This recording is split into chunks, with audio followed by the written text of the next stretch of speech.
లేదు. ఎందుకంటే క్లియర్‌గా చెప్తున్నా కేఎల్ రాహుల్‌ని 14 కోట్లెట్టి కొనుక్కోలేకపోయింది ఆర్‌సీబీ. కానీ 11 కోట్లెట్టి జితేష్ శర్మని కొనేస్తది. సో, ఇలాంటి వరస్ట్ బైని చాలా చాలా చాలా చేసిందనమాట. సో, 2 వికెట్ కీపర్లు. ఒకటి జితేష్ శర్మని కొన్నది. ఇంకోటి ఫిల్ సాల్ట్‌ని కొన్నది. ఇద్దరిని హై ప్రైస్‌లో కొన్నది. సో, చాలా వరస్ట్‌గా బై చేసింది ఆర్‌సీబీ. ఈసారి కప్ నమ్మడే అని అంటే నాకు చూడాలనిపిస్తుంది. బట్ వీళ్ళు చేసిన బయింగ్‌కి నమస్కారం రా బాబు. నిజంగా చెప్తున్నా వరస్ట్ బయింగ్ అనమాట ఆర్‌సీబీది మాత్రం. సో, ఆచితూచి అడుగేసిన చెన్నై టీం అందులో డౌటే లేదు.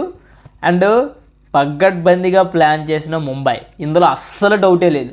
సో, ఈ 3 టీంల కోసం అయితే ఇప్పుడు మనం ఈ వీడియో అయితే డిస్కస్ చేద్దాం. ఎందుకంటే చెన్నై, ముంబై, బెంగళూరు టాప్ ఫ్యాన్స్ ఉన్న టీమ్స్ అనమాట. సో, ఈ మూడింటిని ముందు మనం డిస్కస్ చేద్దాం. తర్వాత ఉన్న టీమ్స్ కోసం మనం తర్వాత వీడియోలో అయితే డిస్కస్ చేద్దాం.